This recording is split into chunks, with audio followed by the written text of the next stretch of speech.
예, 오늘 우리에게 주실 하나님 말씀은 구약성경 창세기입니다.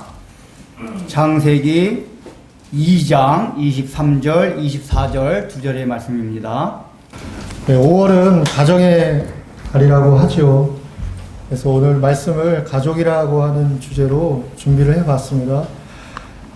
가족이 단순하다면 단순하다고, 또 어렵다면 어렵다고 할 수 있는 게 아닐까 싶습니다. 오늘 하나님 말씀이 우리 가운데 은혜가 되어지기를 바랍니다. 인간은 창조된 존재입니다.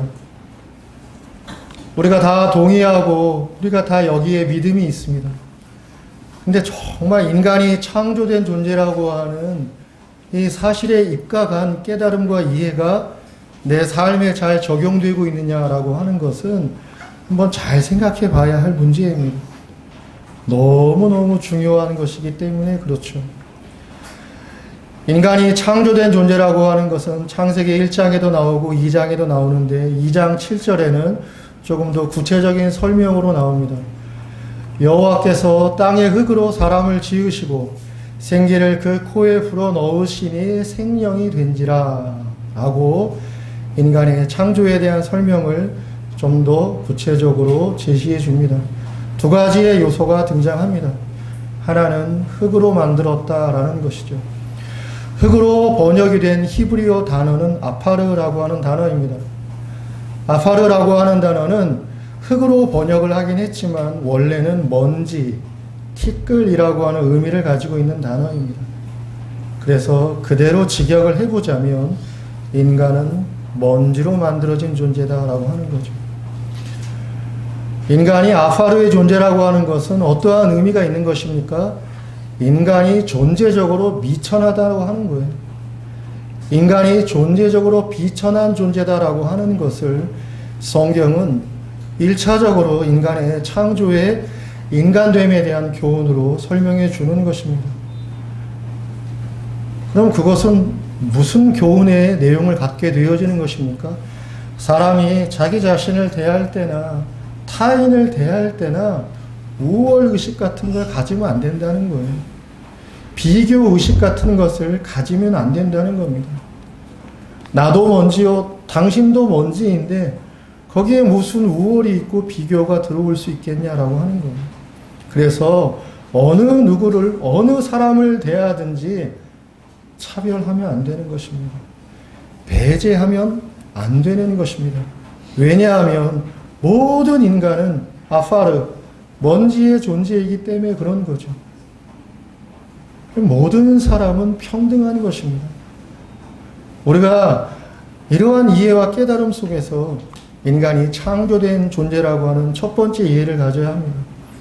두 번째는 생명이라고 말씀하여 주었습니다. 히브리어로는 네피시 하야로 표현이 되어 있습니다.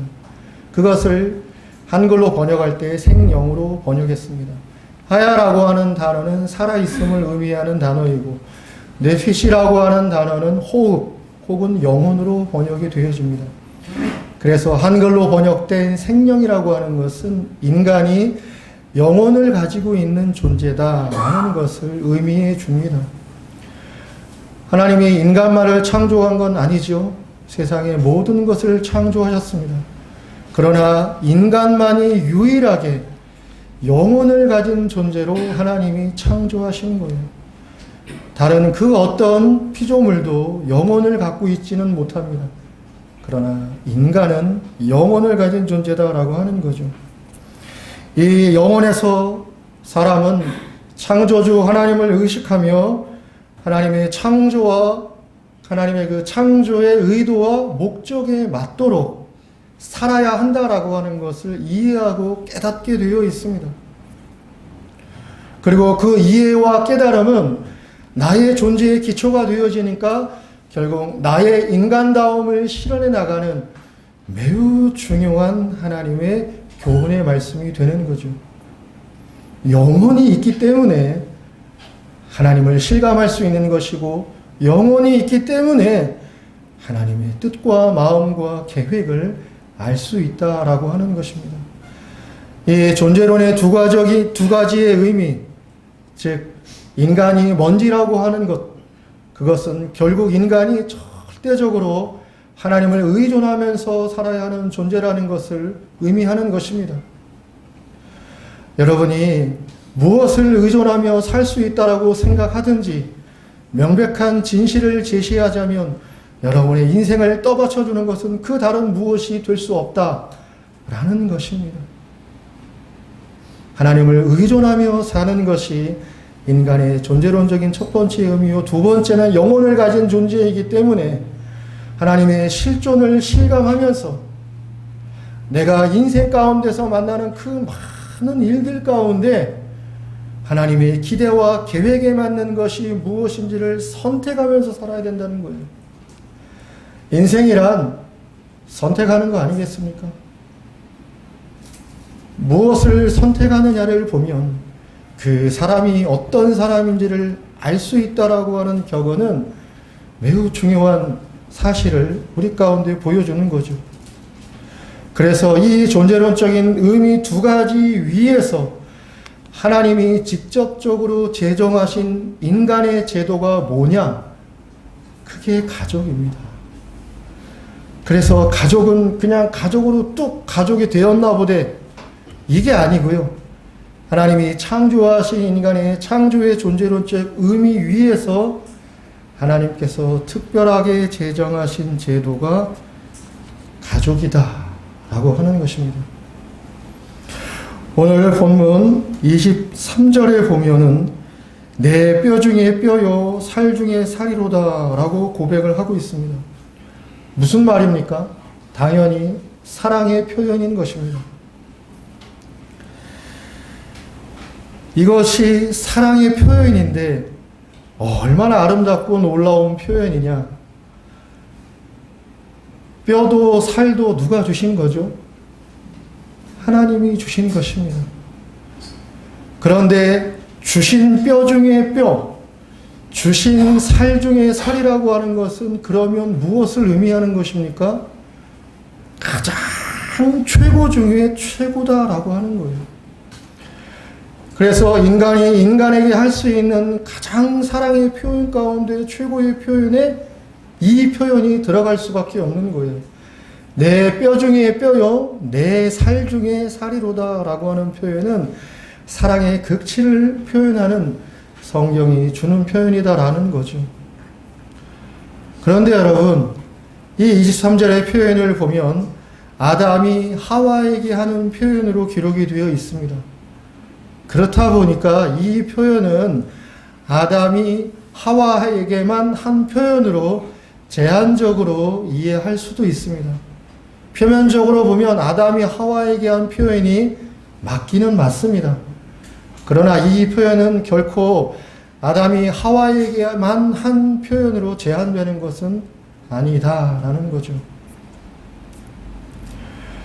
하나님은 인간이 독립적으로 단절된 채 살아가기를 원하신 게 아니라 서로 사랑하면서 살기를 원하셨습니다. 서로 사랑하고 사랑을 이루고 세워가며 사랑의 존재로 살기를 원하신 거죠. 그래서 그 사랑 안에서 자녀를 생산하고 다시 또 그 자녀를 사랑하고 자녀는 자신의 부모를 사랑하고 주변의 모든 사람들을 사랑하면서 살아가도록 하시는 것이 하나님의 원래의 창조의 계획이 아니겠습니까? 그러므로 만약에 인간이 범죄하고 타락하지 않았다고 한다면 모든 인간은 궁극적으로 실질적으로 하나의 거대한 가족이 되어지는 것이에요.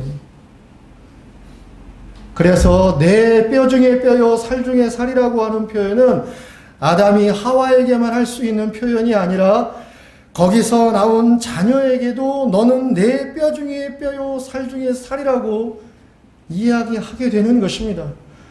그리고 내 옆사람 그 누군가에게도 당신은 내 뼈 중에 뼈요 내 살 중에 살이라고 이야기할 수 있는 것이다 라고 하는 겁니다. 그러나 우리 모두가 주지하듯이 사람이 범죄하고 타락함으로 죄가 인간과 세상 가운데 침투하게 되었습니다. 침투한 죄는 급속도로 확산이 되어졌던 것이죠. 그래서 나타난 결과는 무엇입니까? 바로 한 장만 넘어가서 3장에만 가도 내 뼈 중에 뼈요 살 중에 살이라고 고백하였던 아담이 그 대상 그대로를 향하여서 원망과 미움을 쏟아놓게 되어지는 게 아니겠습니까? 인간의 죄와 타락이 결국 사랑을 잃어버리고 상실하게 했을 뿐만이 아니라 그 자리에 원망을 집어넣은 것이고 미움을 집어넣은 것이고 자신의 책임을 탓하는 자리를 마련해 놓게 되어진 것이죠. 그렇게 되어짐으로써 모든 하나님이 창조한 창조의 세계의 관계와 질서는 파괴되었던 것입니다. 하나님과의 관계도 파괴되었고 인간 간의 관계도 파괴되었고 자연 세계 안에 있는 관계와 질서도 다 파괴되고 무너졌던 것입니다. 그러나 그러한 현실 가운데에서도 하나님은 당신의 은혜를 거두지 아니하시고 그 무너진 현실 가운데에서 하나님의 계획과 목적을 이루어 가시기로 작정하셨던 것입니다. 그래서 하나님이 직접 세우신 가족의 제도도 하나님께서 계속 유지하시기로 하게 되어졌던 것이죠. 가족이란 무엇입니까? 가족이 무엇이냐고 묻는다면 그 질문을 어떻게 답변을 해야 될지 사실 좀 어색하고 막막해지기도 합니다. 유사이래로 인간이 만든 모든 제도는 인간의 필요에 의해서 성립되었습니다. 그러나 가족은 하나님께서 직접 친히 세우신 하나님이 성립해 주신 제도다라고 하는 겁니다. 그 안에서 인간을 향한 계획과 하나님의 기대가 이루어져야 한다라고 하는 것을 하나님께서는 교훈해 주신 것입니다. 그러므로 모든 사람은 독자적으로 자신에게 주어진 인생을 시작하는 게 아니라 하나님이 정해 주신 가족 제도 안에서 인생을 시작하는 것입니다. 내가 첫 번째로 만나는 세상이 가족이다 라는 거예요. 이 사실 하나만으로도 가족은 얼마나 중요한 의미를 갖는 것입니까? 가족이란 무엇입니까? 이렇게 말해볼 수 있는 것입니다. 내가 처음으로 만나서 처음으로 보고 처음으로 느끼고 처음으로 감각하고 처음으로 인식하는 존재감을 갖게 해주는 것이 바로 가족이다라고 하는 것입니다. 그것이 가족이다라고 하는 생각을 하게 될 때에 가족에서 가장 중요한 덕목이 무엇이 되어야 할지가 자연스럽게 떠오르게 되는 것입니다. 가족에서 가장 중요한 덕목이 그래서 무엇입니까? 사랑이 되는 것입니다. 가족 안에서 느끼고 배우고 훈련받아야 할 것은 사랑입니다. 사랑은 그냥 있으면 저절로 느껴지고 저절로 배워지고 저절로 훈련되어지는 것입니까? 그렇지 않습니다. 이따가 후반에도 말씀을 드리겠습니다마는 사랑은 자연스럽고 저절로 되어지는 것이 아닙니다. 사랑은 노력하고 애를 써야 하는 것입니다. 그리고 이러한 사랑은 가족 자체에서 그냥 자연스럽게 나오는 것이 아닙니다.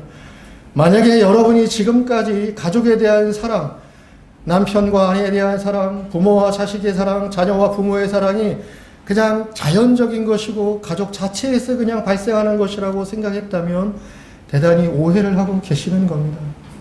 그렇지 않습니다. 가족 자체에서 그냥 사랑이 나오는 것이 아니다라고 하는 것입니다. 이 사랑은 하나님의 실존하심과 하나님의 마음을 알게 되는 데서 나오는 것이에요.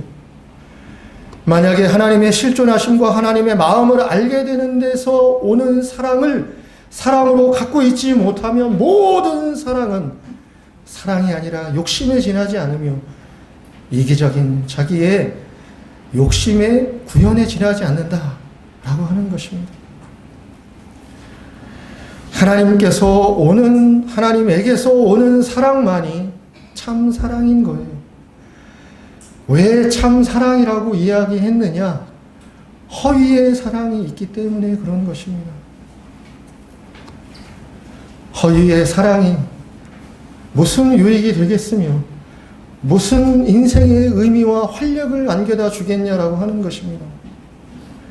그래서 허위의 사랑이 있다라고 하는 사실을 인지하면서 내가 내 가족을 사랑하는 사랑이 참 사랑이냐 아니면 허위의 사랑이냐를 깊이 숙고하고 생각해 볼 수 있는 인생의 자리가 있어야 되겠다라고 하는 것입니다.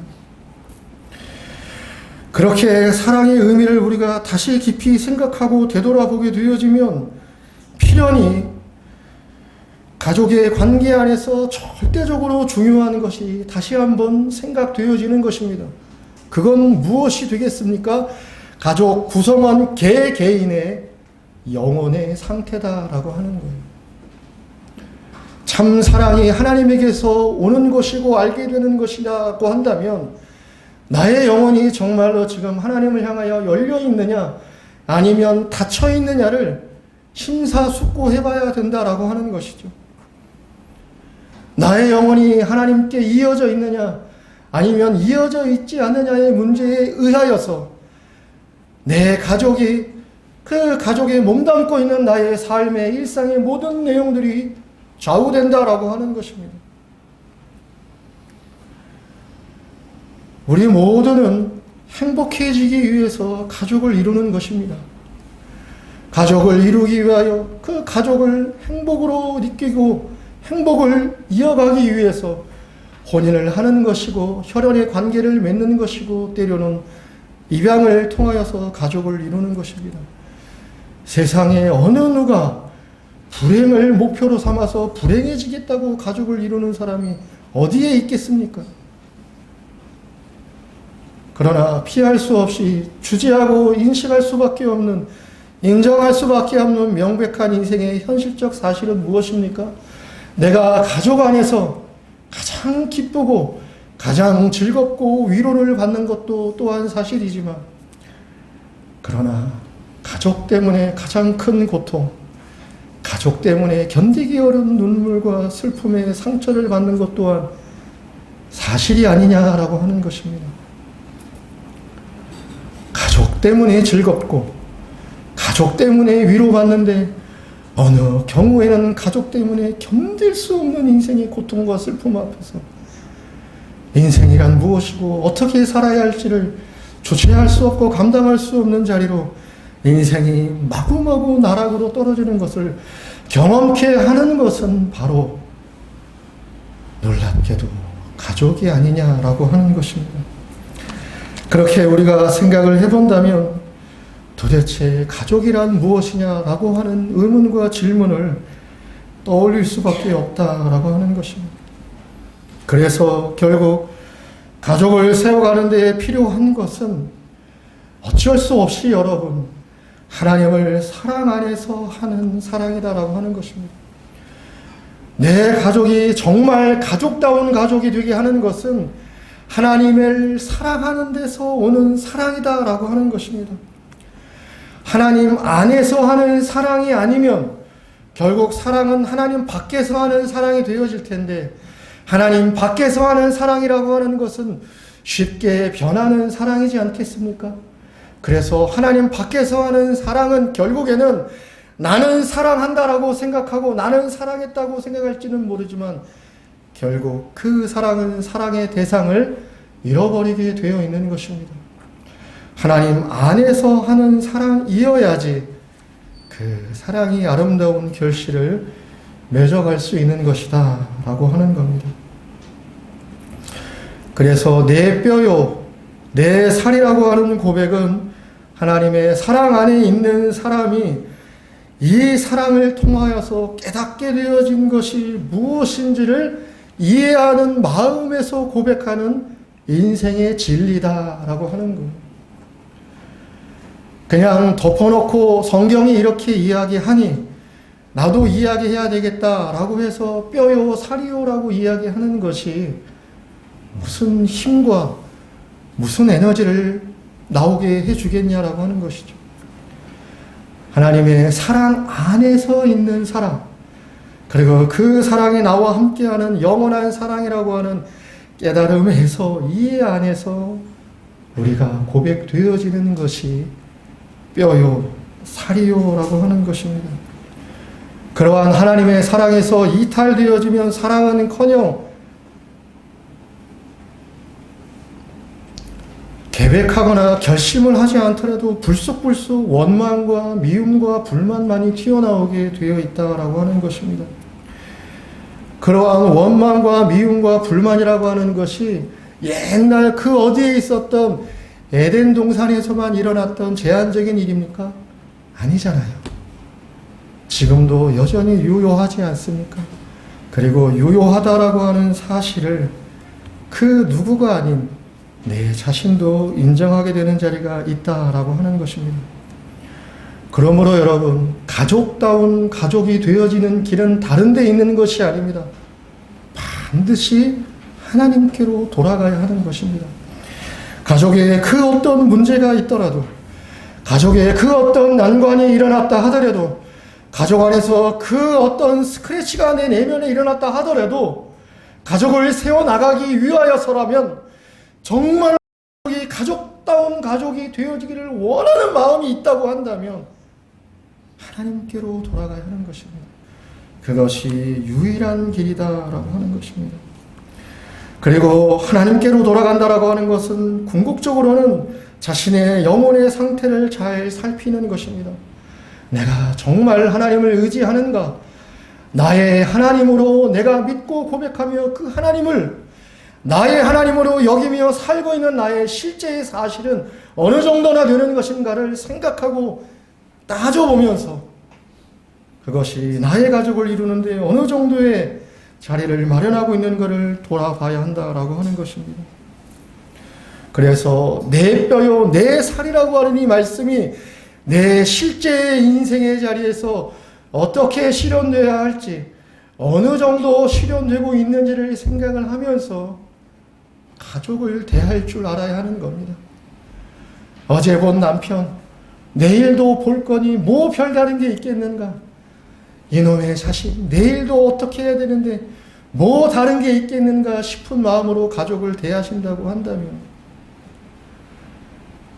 왜 가족과 함께 인생을 살아나가는 것입니까? 차라리 혼자 떨어져 나가서 내가 재밌어하고 내가 좋아하는 일들을 마음껏 누리고 즐기며 사는 것이 인생에 남은 얼마 되지 않는 시간의 즐거움과 보람을 찾으며 살 수 있는 시간이 아닙니까? 그러니 여러분, 가족을 대하고 가족을 마주할 때 가족이 하나님께서 세우신 직접적인 인간을 위한 제도이며 그 가족을 통하여 하나님께서 창조의 의도와 목적을 이루고자 하셨다라고 하는 사실을 생각을 하며 하나님께서 나에게 허락하신 이 가족 속에서 나의 역할과 나의 의미는 무엇인가를 찾아갈 수 있어야 한다라고 하는 것이죠. 가족이란 내가 누구인지를 보여주는 내 인생의 정확한 거울입니다. 내가 누구인지를 보다 사실적으로 구체적으로 알 수 있는 길은 거울을 쳐다보며 화장을 하고 온 매무새를 다듬는 것을 가지고는 내가 누구인지를 알 수 있는 게 아니죠. 나를 보다 더 정확하게 알 수 있는 것은 가족을 거울로 앞에다가 두고 나를 한번 비춰보는 것입니다. 그래서 가족 안에서의 나는 누구이고 가족은 나에게 어떠한 것인지를 생각하고 살펴보면서 내 가족이 하나님의 뜻과 하나님의 은혜를 이루며 가족의 내용을 이루어가고 있는지 아니면 그렇지 않은지를 생각해 보는 것이 필요하다라고 하는 것입니다. 오늘 본문 25절은 이러므로라고 시작을 합니다. 이러므로 남자가 부모를 떠나서 그의 아내와 연합하여 한 몸을 이룰지니라 라고 말씀해 줍니다. 24절의 시작이 이러므로로 시작을 하죠. 그러므로 이러므로는 23절하고 연관되어져 이어지는 것입니다. 가족의 기초가 사랑이고 부부의 기초가 사랑이므로 부모를 떠나라. 이렇게 이해가 되어지는 것입니다. 창세기에는 남자가 부모를 떠나라 하였으나 복음서에서 예수님이 말씀하시고 다시 강조하실 때는 그냥 사람이 부모를 떠나라. 이렇게 예수님이 말씀하기도 하였습니다. 첫 번째는 부부란 무엇이냐? 부모를 떠나야 한다라고 하는 것입니다. 떠난다라고 하는 히브리어 단어는 아자브라고 하는 단어인데 직역을 하자면 놀랍습니다. 한글은 떠나야 된다라고 번역을 했지만 아자브라고 하는 히브리어 단어는 버리다라고 하는 의미를 가져요. 그래서 히브리 성경 원어 그대로 직역 분석을 하자면 부모를 버려야 된다라고 하는 것입니다. 부모를 버린다라고 하는 게 부모의 연을 끊고 부모와 아무 상관없이 관계없이 살아야 된다라는 것을 의미하는 건 아니겠죠. 그만큼 부모를 의존하는 인생의 자리에서 떠나야 된다라고 하는 겁니다. 모든 사람은 부모로부터 인생을 경험하고 시작하기 때문에 좋든 싫든 부모를 의존하고 부모의 말을 귀 기울이며 살게 되어 있습니다. 물론 그렇지 않을 때가 도래해서 부모가 무엇이라 말하든 오른쪽으로 듣고 왼쪽으로 흘려버리는 일도 비일비재한 사실이 되기도 하지만 그러나 내면적으로 부모를 의존하는 마음이 깊다라고 하는 것입니다. 그래서 부부가 되어진다는 것, 가정을 이룬다는 것, 내가 누구의 남편, 누구의 아내가 된다라고 하는 것은 1차적으로 의존의 마음과 의존의 자리에서 떠나야 된다라고 하는 것입니다. 그래서 이제는 나의 인생의 자리와 현실적인 무게의 책임을 부모에게 의존해서 부모를 의해서 살아가는 게 아니라 내 남편, 내 아내와 함께 더불어 인생의 무게를 지고 살아야 된다라고 하는 것을 의미하는 것입니다. 그래서 부부가 된다라고 하는 것은 가족을 이룬다라고 하는 것은 전적으로 하나님을 의존하며 살겠다라고 하는 결심과 실천을 담보하게 된다라고 하는 것입니다. 두 번째는 연합하여 한 몸을 이루다라고 교훈해 주고 있습니다. 그게 부부요 가족의 기초다라고 하는 거죠. 연합해서 한 몸을 이루어야 된다. 이 얼마나 갑갑한 일입니까? 우선 여러분, 첫 번째로 부부의 연합은 당연히 육체적인 연합을 의미하는 것입니다. 이제 인생 가운데 육체의 연합을 할 수 있는 대상은 남자로서는 남편이 유일한 것입니다. 여자로서는 아내가 유일한 것입니다. 그것이 연합하라고 하는 취지의 첫 번째 육체의 연합인 것입니다. 그 연합을 이루는 것도 오늘의 이 세상의 문화 속에서 생각해 보면 절대로 만만치 않은 일이지 않습니까? 세상이 그 연합을 존중하고 인정하고 떠받들어 줍니까? 그렇지 않잖아요. 모든 매스미디어가 우리 가운데 보여주는 남녀간의 관계라고 하는 것은 즐겨라. 네 인생을 즐길 수 있을 때 만끽하라. 그거 아닙니까, 여러분? 그러니 오늘의 우리의 문화의 시대 속에서 육체의 연합을 지키고 이어간다라고 하는 것이 그렇게 간단한 것만은 아니다 라는 것을 우리가 잘 생각하며 경계할 필요가 있습니다. 그런데 여러분, 이 육체의 연합이라는 것도 연합의 과정으로 보면 가장 하위의 단계에 있는 것입니다. 육체의 연합보다 훨씬 더 상위에 있는 또 하나의 연합이 있습니다. 그것은 무엇입니까? 정신적인 연합이에요. 내면적인 연합을 이루어야 한다라고 하는 것입니다. 정신적인 연합을 이루기 위해서 기꺼이 부부가 해야 할 노력은 무엇입니까? 말을 잘 하는 거예요. 평범하고 아무것도 아닌 대화라고 하더라도 그거부터라도 시작하는 겁니다. 대화하십니까, 여러분? 부부간의 대화가 깊고 넓고 진실합니까? 하나님이 여러분을 가족으로 만나게 해서 가족의 관계 안에서 인생을 살아가게 하신 이유는 가족 안에서 연합의 정신을 경험하고 실현하고 확대해 가라라고 하는 것입니다. 그래서 여러분, 남편들이 아내를 위할 때 가장 우선적으로 위해야 될 것은 무슨 기념일을 지키고 선물을 주고 식사를 하는 것도 당연히 지켜야 될 일이기도 합니다만, 아내하고 마음의 대화를 나눌 줄 알아야 하는 거예요. 나한테 이런 일이 있었어. 내가 지금 이런 형편에 처해 있어. 내가 이런 게 참 어렵고 괴로워. 그걸 여러분, 아내에게 할 수 있어야 되는 거예요.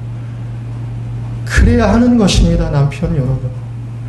그거 하라고 여러분, 여러분을 남편의 자리에 하나님이 세우신 겁니다. 동일하게 아내도 마찬가지인 거예요. 여러분의 인생의 고민을 꺼내놓아야 할 대상은 여러분의 그 어떠한 대상이 아닌 것입니다. 1차적으로는 여러분의 남편이 되어야 하는 것입니다. 여러분의 남편에게 여러분의 아픔을 얘기할 수 있어야 되고, 여러분의 고민을 얘기할 수 있어야 되고, 여러분의 상심을 얘기할 수 있어야 되고, 여러분의 외로움을 남편에게 아릴 수 있어야 되는 것입니다. 아랜다고 하는 표현이 있어서 죄송합니다. 얘기할 수 있어야 하는 것입니다. 그렇게 여러분, 남편과 아내가 정신적인 연합을 위해서 그렇게 마음의 대화를 나누고 이루어가면서 알아야 할 게 무엇입니까? 남편을 알아야 하는 것입니다. 아내를 알아야 하는 거예요. 안다고 생각하십니까? 물론 안다고 생각해서 아는 게 있을 수도 있습니다. 그러나 한번 다시 되돌아보시기 바랍니다. 내가 내 남편을 압니까? 내가 내 아내를 아느냐라고 하는 거예요. 아, 남편 무슨 일을 하고 어떻게 지내고 있고 뭐 살고 있잖아, 내 남편. 그게 남편을 아는 겁니까? 아니죠. 내 남편으로서, 내 남자로서 내가 박요한을 알고 있느냐라는 거예요. 살면서 그저 그런 익숙한 사람으로서 이해의 면들을 채워왔던 사람으로서가 아니라 정말 한 인간으로서, 한 사람으로서, 한 남자로서 내가 이 사람을 알고 있는가라는 것입니다. 반대로 이 여자를 내가 알고 있는가? 나는 이 금옥에 대해서 얼마나 알고 있는가? 이 여자가 고민하고 있는 것, 이 여자가 힘들어하고 있는 것, 이 여자가 외로워하고 있는 것, 이 여자가 지쳐하는 것이 무엇인지 나는 정말 잘 알고 있는가? 아는가, 그 사람을? 그것이 여러분, 정신적인 연합의 단계에서 이루어지는 매우 중요한 내용이 되어진다라고 하는 것입니다. 그래야 내 남편을 제대로 사랑하고 도울 수 있지 않겠습니까? 그래야 내 아내의 필요가 무엇인지를 알아서 내 아내가 나로 인하여서 외로워하지 않고, 어쩔 수 없이 인간은 외로울 수밖에 없지만 그 외로움을 감당할 수 있는 조그마한 인생의 자리라도 내가 마련해 줄 수 있는 책임이 나에게 있는 것이기 때문에 내가 그 자리를 마련해 줄 수 있는 역할을 잘 하고 있느냐는 내가 내 아내와 얼마나 정신적인 내면의 연합을 이루어내느냐에 달려있는 문제가 아니겠느냐라고 하는 것이죠. 그리고 마지막 번 최상의 연합의 과정 단계는 영적인 연합인 것입니다. 하나님을 알고 있는 거잖아요. 그러나 그 하나님을 알고 있는 자리 속에서 나는 나의 인생을 산 것이고 당신은 당신의 인생을 살아온 것이기 때문에 내가 살아온 내 인생에서 만난 나의 하나님의 이해가 있을 수 있는 것이고, 당신이 살아온 당신의 인생의 자리에서 깨닫고 이해한 당신의 하나님의 자리가 있을 수도 있는 것입니다. 그러나 그 하나님은 나의 하나님일 뿐만 아니라 당신의 하나님이고, 당신의 하나님은 곧 나의 하나님이기 때문에 우리 모두가 하나님의 의도와 목적 안에서 살아야 하는 인생의 자리를 걸어가고 있기 때문에 필연히 나의 하나님은 당신이 하나님이고 당신이 하나님은 나의 하나님이라고 하는 차원에서 영적인 이해와 일치를 이루어가는 것이 부부의 연합의 한 몸의 최종의 하나님의 기대와 목적의 자리이다라고 하는 것입니다. 그러한 의미에서 만약에 여러분의 배우자가 아직 회심하지 않은 하나님의 자녀가 되어 있지 않다고 한다면 어떻게 해야 하겠느냐? 어떻게 해야 하겠습니까? 사람의 노력으로 그의 영혼에 생명이 들어갈 수 있는 것도 아니고 사람이 최선을 다한다고 그 마음에 하나님을 인지하고 느끼며 마음을 바꿀 수 있는 것도 아니기에 다른 방법은 없습니다. 최선을 다해서 남편을 사랑하십시오. 최선을 다해서 여러분의 아내를 사랑하십시오. 내가 사랑하면 내 남편이 변화될 거야. 나의 이런 노력과 나의 이런 수고를 보고 나한테 감동받아서 하나님의 사람이 될 거야 라고 하는 기대 안 가질 수는 없겠으나 그 기대를 가지면서 보상의 심리로 살아가지는 마십시오. 그냥 사랑하십시오.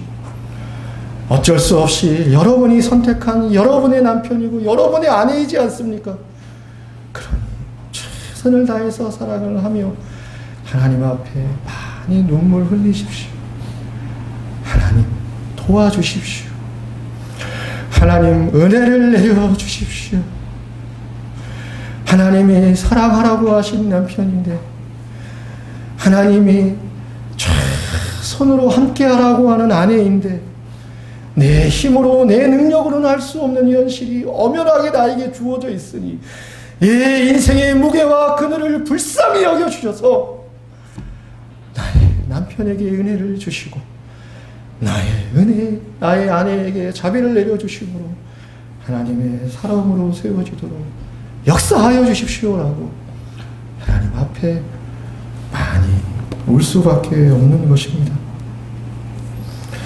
사랑이라고 하는 것은 좋아하는 것과 다른 겁니다. 좋아하는 건 그냥 좋아하면 되지 않습니까? 좋아하는 것은 선택할 필요도 없습니다. 그냥 좋아하는 건 좋아하는 거예요. 좋아하는 건 그렇기 때문에 여러분 사랑하고는 전혀 구별되는 것입니다. 사랑은 무엇입니까? 사랑은 노력하는 거예요. 사랑은 열심히 노력하는 것입니다. 노력하면서 의지를 가지고 행동하는 것이고 선택에 따른 수고와 책임을 달갑게 지는 것이 사랑인 것입니다. 그러므로 노력하지 않으면서 사랑한다고 하는 것은 다 허위인 거예요. 많이 노력하는 것은 많이 사랑하는 것이요 아무런 노력도 하지 않는 것은 하나도 사랑하지 않는 것이다 라는 겁니다. 사랑에 중요한 세 가지의 요소가 있습니다. 첫 번째는 이해입니다. 사랑한다면 이해하는 겁니다. 이해가 됩니까, 여러분? 이해가 안 되잖아요. 이해가 됩니까? 놀라우신 분입니다. 저는 이해가 안 됩니다. 너무 안 됩니다. 이게 웃음이 나오고 그렇습니다. 그렇지 않습니까? 근데 이해를 해야 합니다. 왜? 사랑해야 하니까. 그래서 노력하는 거예요. 배려해야 됩니다. 배려가 안 됩니다, 여러분. 배려하기 너무너무 싫습니다. 하지만 사랑한다면 배려해야 하지 않습니까? 인내하는 것입니다. 참는 것입니다. 그래서 사랑은 노력한다라고 하는 거예요. 사랑하겠다라고 하는 결심도 그래서 사랑이 아닌 거예요. 결심을 아무리 하면 뭐합니까? 아무리 결심하고 하나도 노력하지 않으면 사랑을 이룰 수 있는 게 아니다라고 하는 것입니다. 의지로 선택하고 선택한 것에 대한 책임으로 행동으로 표현되는 것만큼 사랑하는 것입니다. 그러면 여러분 이것을 내가 감당하고 내가 이루어가야 하는 것인데 이러한 책임과 이러한 노력과 이러한 수고를 어떻게 나의 힘만으로 감당하겠습니까? 그것을 감당하는 힘은 도대체 어디에서 오느냐라고 하는 거예요. 그래서 하나님을 알아야 하는 것입니다. 하나님에게서, 하나님의 사랑에게서 그것이 온다라고 하는 거예요. 그러므로 내가 정말 내 남편을 사랑하려고 하면, 내가 정말 내 아내를 사랑하려고 하면 남편에게서 사랑할 거리를 찾으려고 하면 안 되는 거예요. 아내에게서 사랑할 만한 거리를 찾으려고 하면 안 되는 것이고, 하나님을 사랑해야 하는 것입니다. 여러분의 남편이, 여러분의 아내가 여러분에게 안겨주는 쓰디쓴 슬픔과 상함들이 없을 수 없을 것입니다. 그렇게 쓴과 아픔을 주는 대상을 무슨 수로 사랑한다고 하는 것입니까?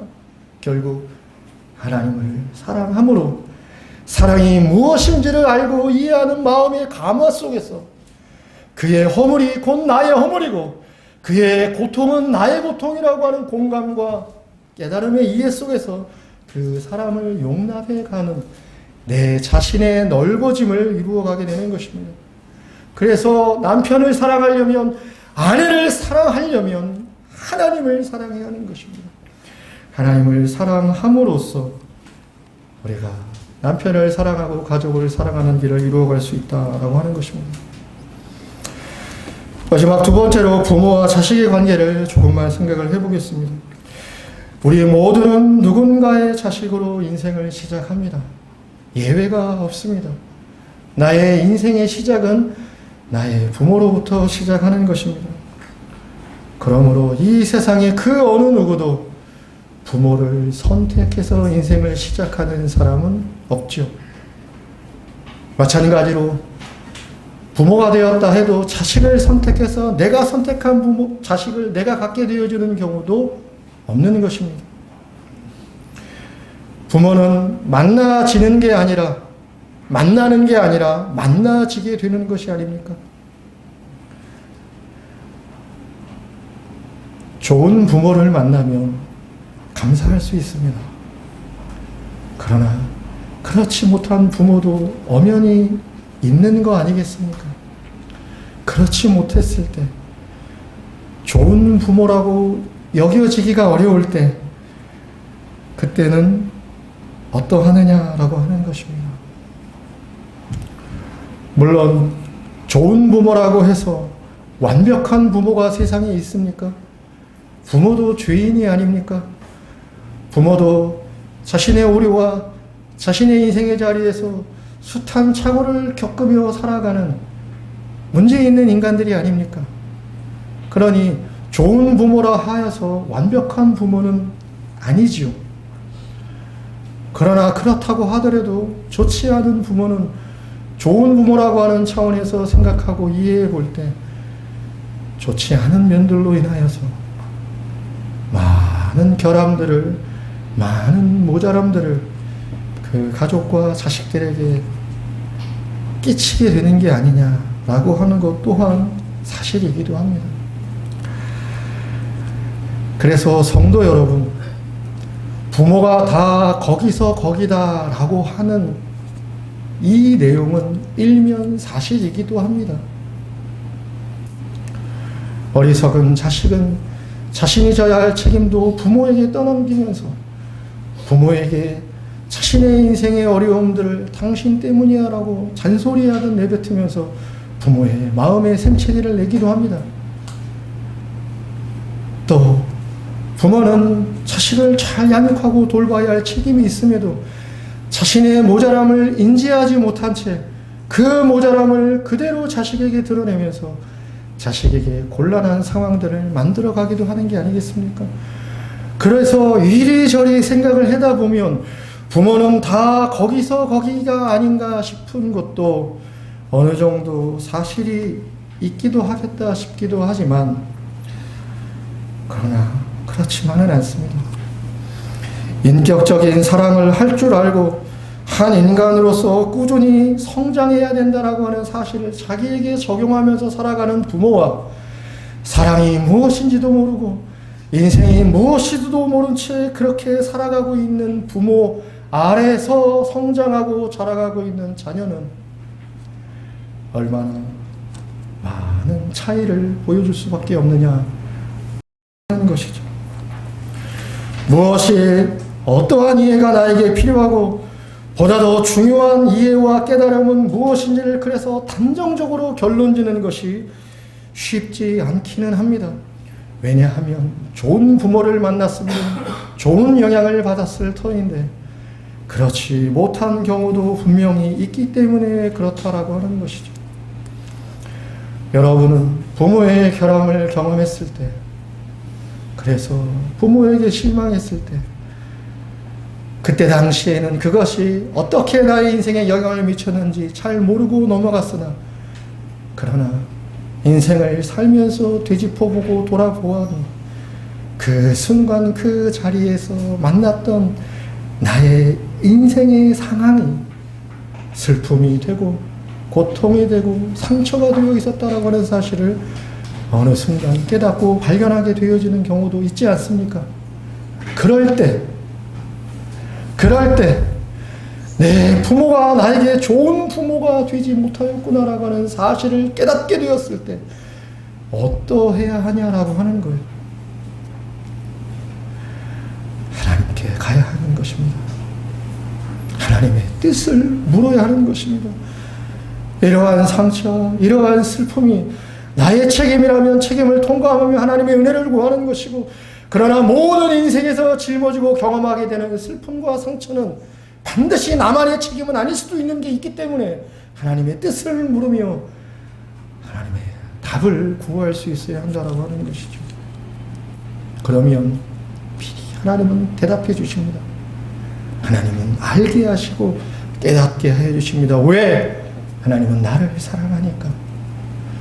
부모의 사랑은 좀 부족하고 미흡할지 모르지만 하나님의 사랑은 온전하고 완전하신 사랑이기 때문에 반드시 여러분의 인생의 무게와 책임을 느끼면서 하나님의 뜻에 맞는 인생을 살아야 되겠다라는 과거와 결심이 분명하다면 하나님 앞에 물을 거예요.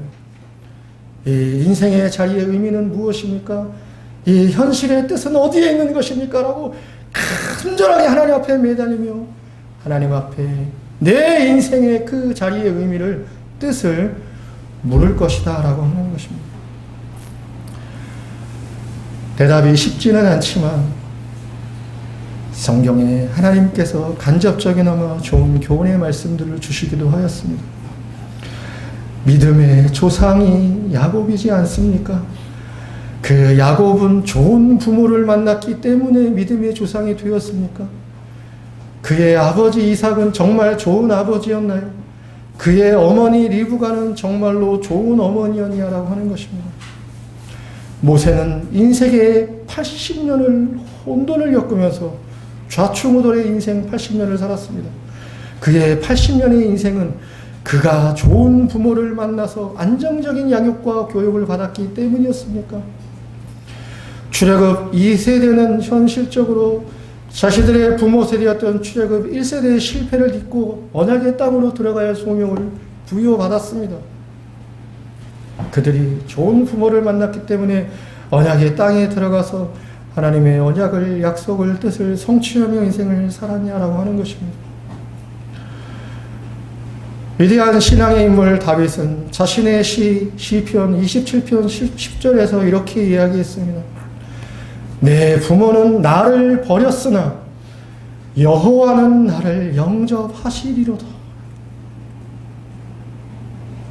다윗이 다윗에게 해줬던 것, 그것이 그의 부모의 역할이 아니었다라고 하는 것을 우리는 생각해 볼 수 있게 되어주는 것이죠. 그럼으로써 우리가 어떠한 어려움을 겪고 어떠한 고통을 겪고 어떠한 슬픔을 겪는다 하더라도 우리가 가능한 한 핑계를 대어서는 안 되는 것입니다. 나의 부모 때문이니, 나의 남편 때문이니, 나의 아내 때문이니, 나의 인생에 이러한 어려움이 찾아온다라고 이해하고 생각할 것이 아니라 하나님의 뜻을 알기 위해서 하나님 앞으로 가야 하는 것입니다. 그리고 인생의 의미를 하나님 앞에 물으면서 하나님이 나에게 허락하시고 허용하신 이 인생의 의미의 자리가 무엇인지를 하나님을 통하여서 확인받을 수 있어야 되겠다라고 하는 것입니다. 어쩌면 내가 내 부모를 용서해야 하는 자리가 있을 수도 있는 것입니다. 그러면서 나는 나의 부모의 결함과 모자람을 답습하지 않기 위해서 배가 되는 노력을 하면서 그 깨달음의 자리에서 하나님이 나에게 주신 귀한 생명의 창조인 자식들을 귀하고 소중하게 여기며 자녀들을 바르게 양육할 수 있어야 되는 게 아니냐라고 하는 것입니다.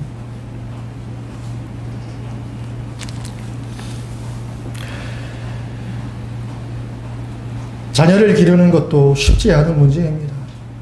가장 중요한 것 중에 하나는 여러분, 자식을 잘 아는 것입니다. 2016년에 책이 한 권 출판되었습니다. 그 책의 이름은 나는 가해자의 엄마입니다 라고 하는 책입니다. 1999년 4월 20일 미국의 콜롬비아 주에 있는 콜럼바인이라고 하는 고등학교에서 총기 난사 사건이 이루어졌습니다. 그 학교의 학생 2명이 총기를 소지하고 들어가서 아무 이유도 없이 총기를 난사했던 겁니다. 그래서 13명의 교사와 학생이 죽음을 당했고 40여 명에 가까운 교사와 학생들이 부상을 입고 장애를 입게 되었습니다. 그 두 학생은 에릭 해리스라고 하는 학생이었고 하나는 딜런 블로플리라고 하는 학생이었습니다. 나는 가해자의 엄마입니다라고 하는 이 책은 딜런의 엄마였던 수가 자기 아들을 이해하고 알기 위하여서 16년의 노력의 시간들을 기록으로 남겨서 책을 내게 되어졌던 것입니다. 왜 내 아들 딜런이 총기를 난사하는 범죄자가 되었는지를 도무지 이해할 수 없었기 때문이에요.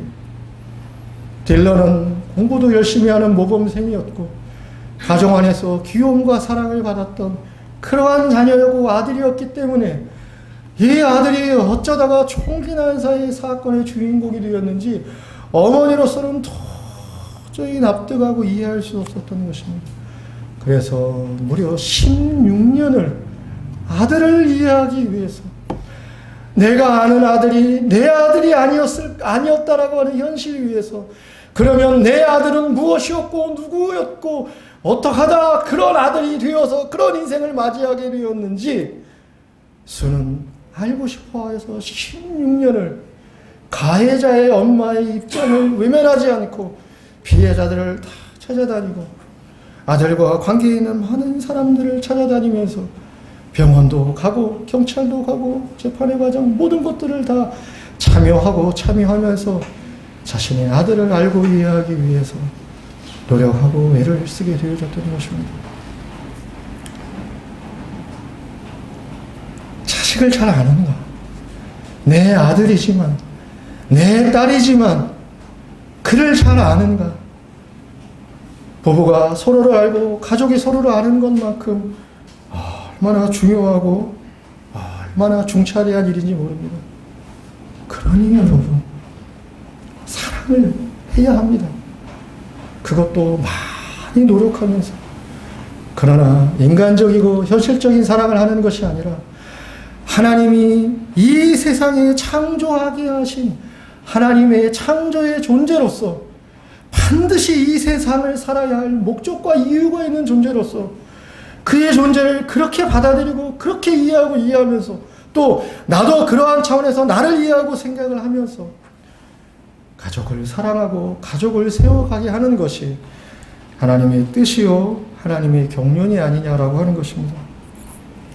하나님은 가족이라는 제도를 통해서 당신의 창조의 목적을 이루어 가도록 하셨습니다. 이것이 가족이 갖는 궁극적인 가족의 의미인 것입니다.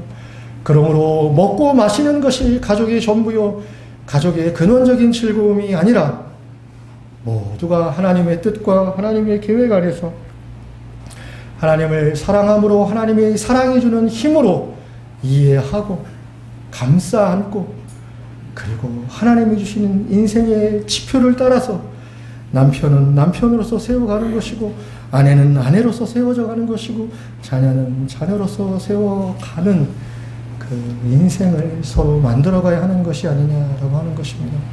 가족의 의미가 우리 모두에게 하나님의 은혜 가운데 역사되어지기를 바랍니다. 잠깐만 기도하시겠습니다. 내 뼈 중에 뼈요 내 살 중에 살이로다라고 하는 말씀이 오늘 가족 안에 하나님께서 우리에게 이루시기를 원하는 가족의 존재의 이유이며 가족의 목적이요 또 그것이 하나님의 창조의 목적이라고 하는 사실을 다시 한번 생각하며 우리 모두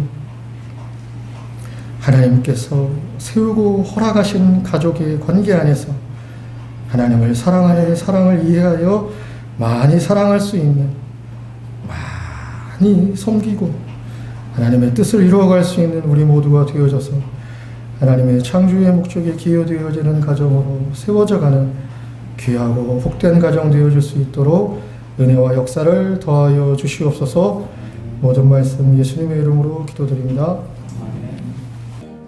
이제는 우리 구주 예수 그리스도의 무한하신 은혜와 하나님 아버지의 놀라우신 사랑과 성령님의 감동과 권명과 위로하심이 오늘 이 말씀을 듣고 가정을 창조하사 하나님의 나라의 원리와 창조의 목적을 가르쳐 주신 그 하나님의 뜻을 따라 먼저 가까운 데부터 남편과 아내와 부모와 자식을 이해는 되지 않고 좋아하는 감정이 있지 않다 할지라도 그들을 하나님이 우리를 사랑하여 주신 그러한 사랑으로 사랑하려고 이해하고 노력하기를 힘쓰는 그리고 다짐하는 또 그 넘어서서 내 주위의 모든 사람들에게도 그런 사랑으로 사랑하며 살아가고자 마음에 다짐하는 우리 사랑하는 성도들 위의 삶 위에 이제부터 영원토록 함께 있을지어다.